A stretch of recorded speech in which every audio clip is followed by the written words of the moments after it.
करके संपन्न कर दिया, जमीन जायदाद सबको दे दी, पूरा हिस्सा सबको बराबर बराबर मिल गया।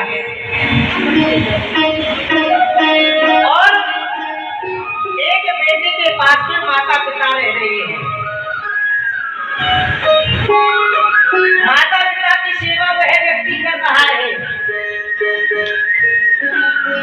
और शास्त्र भी आज्ञा यही देते हैं, मातृ देवो भव, माता पिता की सेवा करनी चाहिए, शास्त्र की आज्ञा है।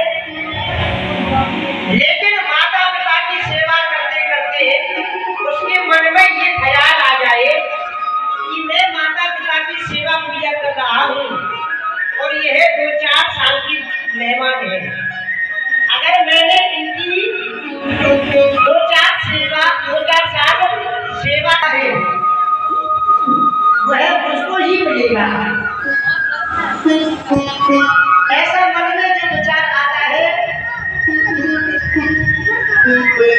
उसी को कपटपूर्ण धर्म कहलाया जाता है,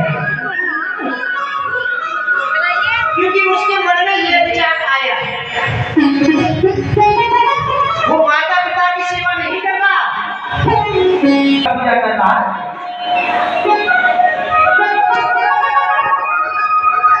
इसी प्रकार एक शिष्य अपने गुरु की सेवा करता है, सेवा करते करते अपने मन में विचार में जन्म जाता है, यहाँ पर अनेक शिष्य हैं गुरु जी के, अगर मैंने गुरुदेव की अपनी भली भांति से सेवा पूजा करनी तो निश्चित रूप से उत्तराधिकारी नहीं बनूंगा। उसके मन में भी ये विचार आ जाता है तो वह कपटपूर्ण धर्म कहलाएगा।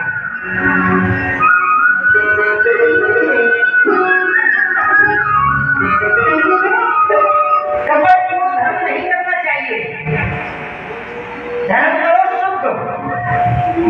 शुद्ध धर्म कौन सा है? जो अपने माता पिता की सेवा पूजा भली भांति से करता है, जिसको कोई भी चाह नहीं रहती, कोई भी मन में इच्छा नहीं रहती, कुछ पाने की चाह नहीं रहती, वही धर्म कहलाया जाता है। एक बार की बात है, रक्षाबंधन पर एक बहन जी आई अपने भाई के यहाँ पर राखी बांधने के लिए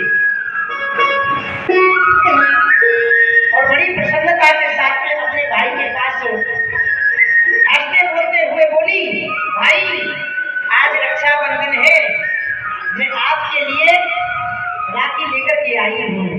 तो भाई बड़ा प्रसन्न हो जाता है, प्रसन्न होकर के उसको बड़े प्यार से एक नथली देता है। क्या देता है? एक नथ देता है। और वह नथ लेकर के बड़ी ही प्रसन्न हो जाती है, प्रसन्न होकर के बोलती है, आहा आज जो हमारे भाई ने बड़े प्रसन्न होकर के हमको ये नथ दी है। और उसकी जो साथ की सहेली थी उसको हंसते बोलते कहती है, अरे सुनती हो हमारे भाई ने ये नथ दी है, देखो कितनी सुंदर है। और सहेली भी बोली, हाँ बहन बड़ी सुंदर है। इसी कृत्य को देखते देखते एक महात्मा जी संसार में भाई ने दी है, मेरे भाई ने दी है, मेरे भाई ने दी है।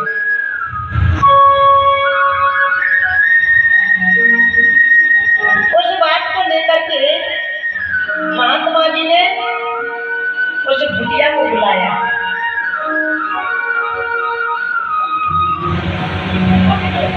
झाला दिया, भुटिया इधर आओ,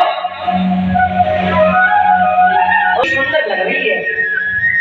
तो महाराज जी से हंस करके बोली, महाराज आपको पता नहीं है, ये तो मेरे भाई के लिए है और मेरे लिए वह जयपुर गए थे, जयपुर से ये नथ लेकर के आए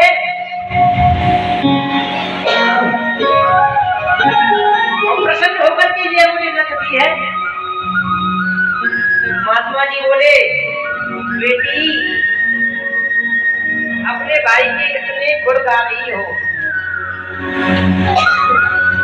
इतना गान कर रही हो कि मेरे भाई ने दी है, मेरे भाई ने दी है। अरे जिसने तुमको ये नाक दी है, क्या कभी उसका भी गुणानुवाद गाया है? क्या कभी उसका भी तुमने नाम लिया है?